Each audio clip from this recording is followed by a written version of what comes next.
The schooling and education system has failed you, and it is not your fault. For some reason, the powers that be don't want us to be financially educated, and it's why most people end up living their lives paycheck to paycheck. And if you ask me, I think that's pretty damn unfair. But have no fear, Dan the Man's here, and that ends right here, right now. Hey guys, I'm Dan. Welcome back to the channel where every week I try to inspire you and motivate you to take control of your personal finances. So if that tickles your sweet spot, don't forget to subscribe and give this video a thumbs up to help me with that YouTube algorithm.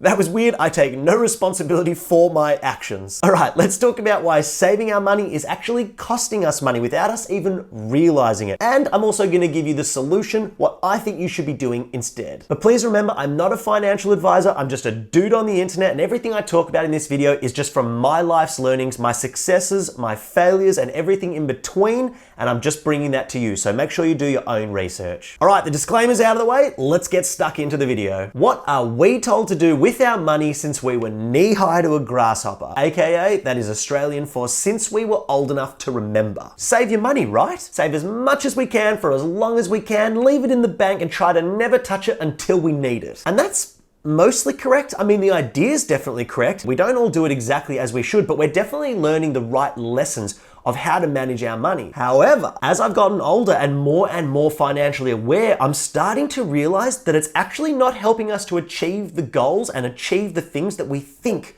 we are achieving. The entire purpose of saving is that down the line, when we need that money, we can buy all the things we want and make our lives easier. Maybe it's a dream car or a new TV, or to travel the world, or to put your kids through private schools, buy your first house, whatever it may be. Our intentions are definitely right, but with one fatal flaw. Way too dramatic. It is not fatal, except for that it is for our money.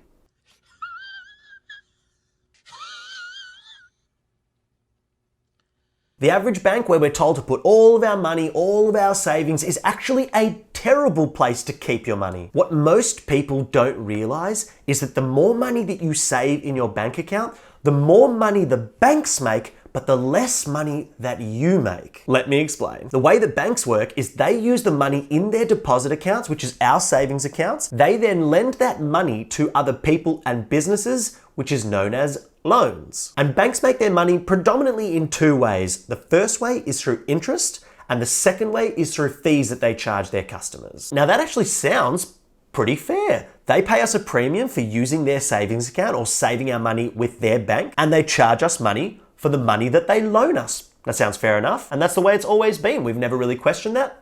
The system works. However, there is one very important distinction to make, and that is that on the typical savings account, banks pay us about 1% interest. And what they charge us on the loans they're giving us, for a house loan, it might be 3 or 4%. For a car loan, it might be 5 or 6%. And for a credit card, it can be 15% and sometimes even closer to 20%. But they're only paying you 1%. So the reality is they use our money, pay us a tiny premium as a thank you, and then they charge us way more for the loans we get in the future and throughout our lives. And that's not even the point that I'm trying to make. That's just showing you how they make their money. Now let's take a look at that 1%. And just to give you an idea, that's a round number that I've chosen. That's about the average. Some people get as low as 0.5, some as high as 1.5, but I'm just going to use 1% as the example because that's the average, I think, across America and Australia. Now let's take those two countries as an example. They have an average inflation rate of roughly 2% per year, which means that every dollar that you have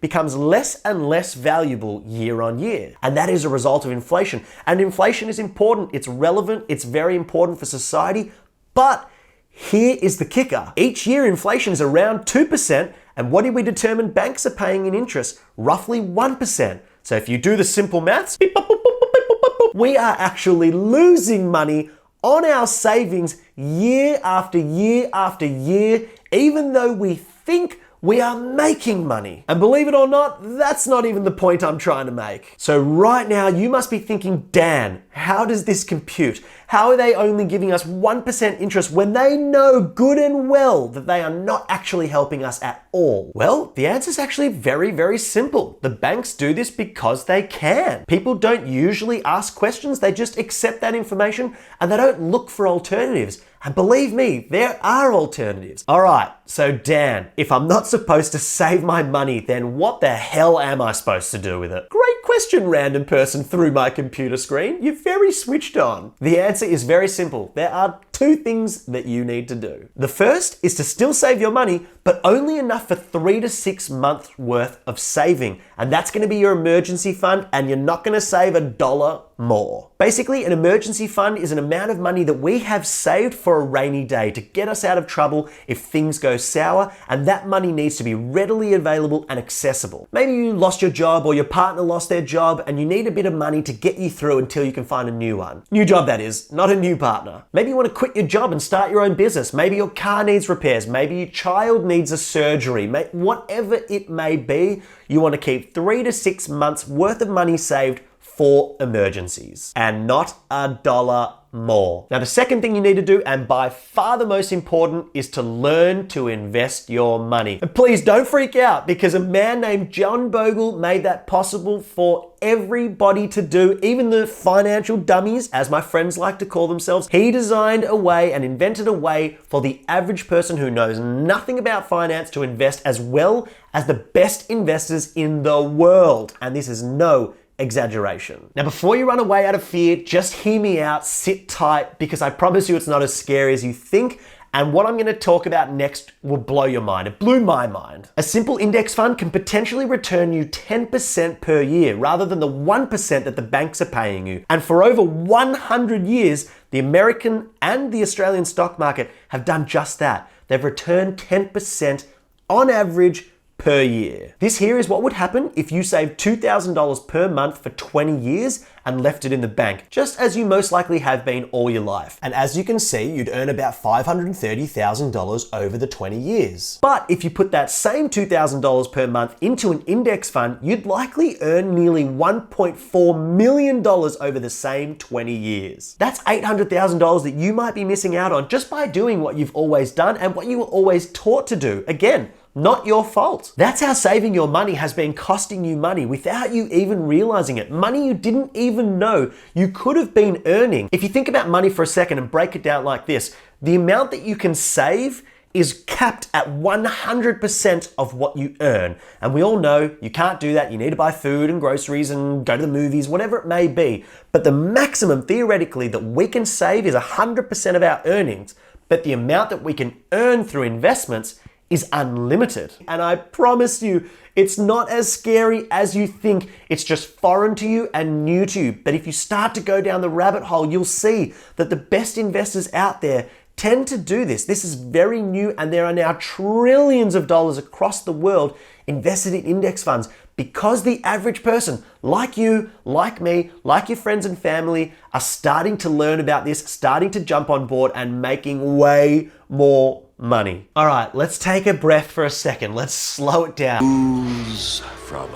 That was a lot to take in for a very short amount of time, so let's have a quick comedic break and we'll get right back to it. Nobody makes me bleed my own blood. But liquor! Our prices have never been lower! Did you eat my mango body butter? No, I smeared it on a bagel. All right, is the tension eased? Are we feeling a little bit more at rest? Good, because let's jump back in and we're going to take some baby steps. One thing that we all totally accept is that the property market always goes up over time. We all want to buy our first home and then our second and third home because we know the property goes up over time, and that's absolutely true. But what you may not also realize is that the stock market does the exact same thing at a pretty similar rate as well. Yet for some reason, totally unknown to me, we are taught that buying a house is the American dream. It's the Australian dream. It's what we all strive to do. But in the same breath, we're told to fear the stock market because we don't understand it. We don't know how it works. And you don't really even need to. Sure, you want to have a grasp, but you don't need to understand it. All you need to know is that it's nowhere near as risky as everyone will tell you. In fact, check this photo out for me. Here is an image of the property market and the stock market over 25 years, from 1993 to 2018. See any similarities? Notice that both go up and down, both have ebbs and flows, and yet they both manage to keep trending up and up, beating their previous highs. Guys, I can't tell you